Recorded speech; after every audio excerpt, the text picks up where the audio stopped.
name of the Father, and the Son, and the Holy Spirit. Amen. Please be seated.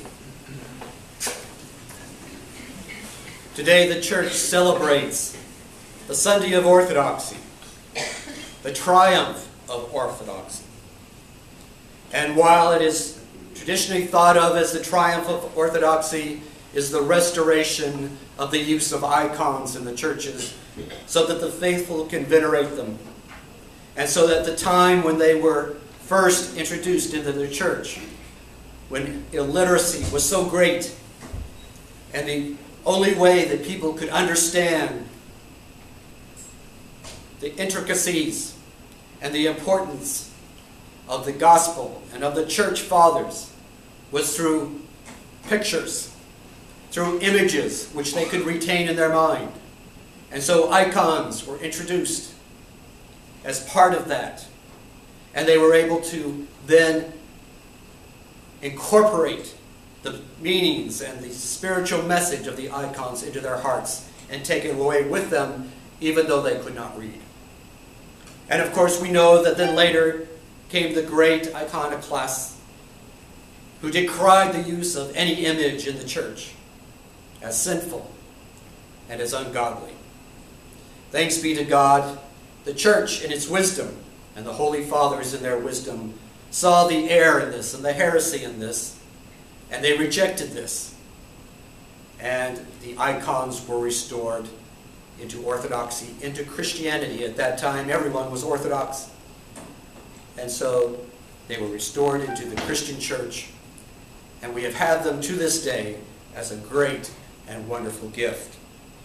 But it begs the question, this triumph of Orthodoxy, about what it means to be Orthodox.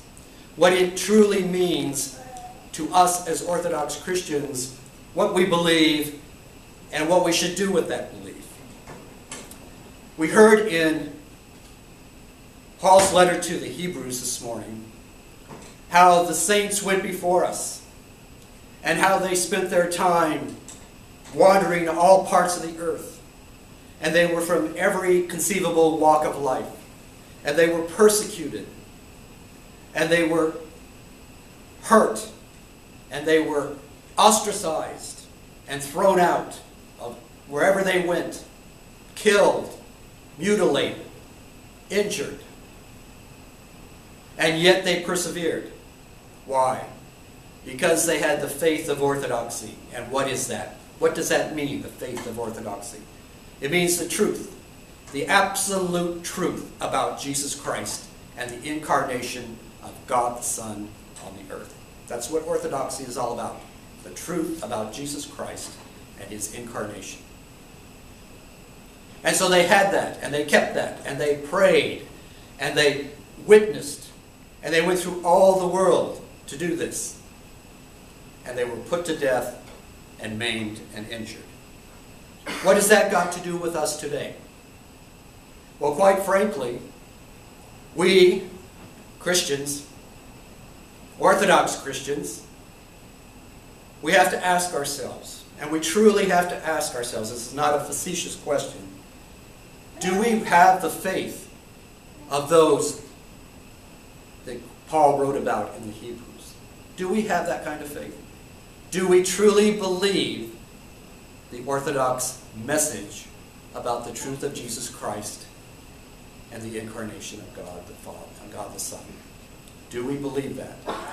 Or do, as many of us do, we're born into Orthodoxy, it's our family heritage, it's our family religion, and so we go to church and we keep all of the outward manifestations of Orthodoxy and of Christianity, but we don't really believe it in our hearts. This is a big problem in the society and the world that we live in today.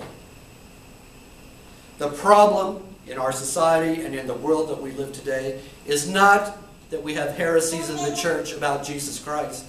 It's not like the early church where they fought about the dual natures of Christ or the person of the Holy Spirit or the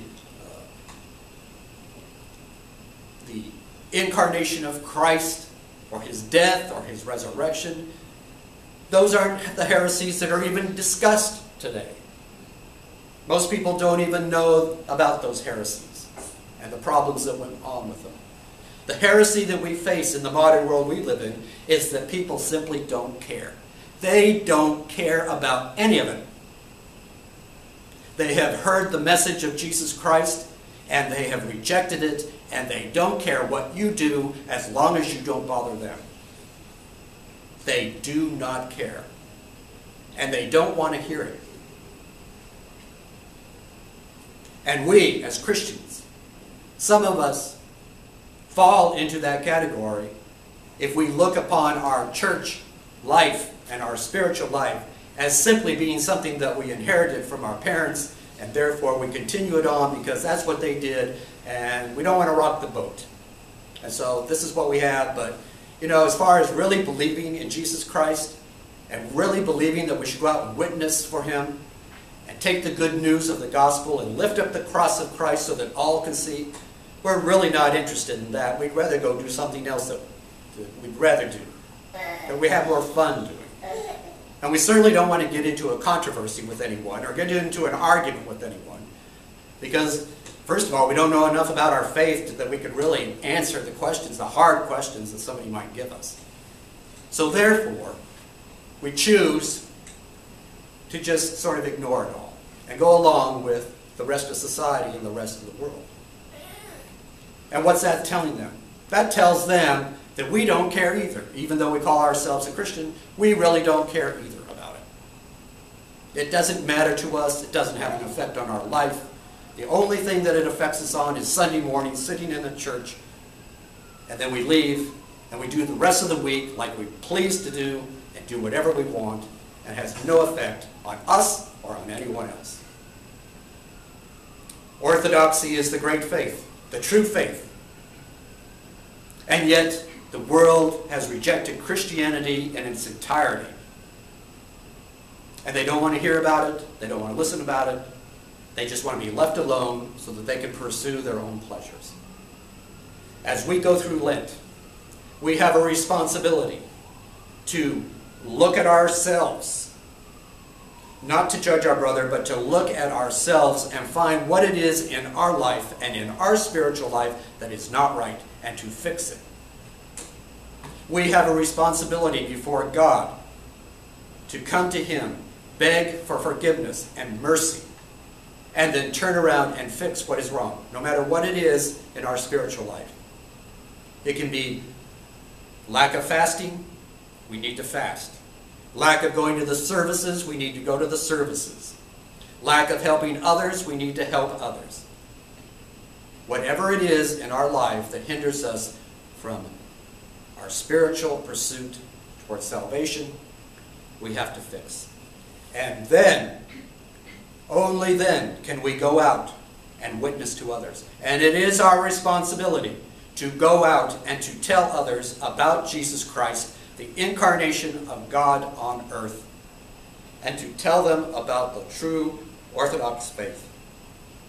It is our responsibility. We will be held accountable to God if we do not do that. We have a tremendous responsibility, and we cannot shirk it, even though it's going to end up putting us in controversies and arguments, and sometimes we'll be thrown out of places. It doesn't matter. We are to witness for Jesus Christ, no matter where it is. Our garden clubs, our bridge clubs, our poker games, in the restaurants, at the bars, everywhere we go, we are to be a witness for Jesus Christ and to look for the opportunity to witness to others for Him. This is what Christianity is all about. And if we are true to ourselves and to God during this period of Lent, then we will take up our cross and we will go forward and we will do everything in our power to witness for Him and to get ourselves right spiritually. That puts us in the category of those that Paul was talking about in Hebrews. The ones who suffered for the cross of Jesus Christ. The ones who suffered for the truth of God. Those who suffered and died for the kingdom of heaven. we'll be part of that group instead of the part of the group that doesn't give an absolute anything about Jesus Christ or his church. May God help us, direct us, and guide us in this pursuit.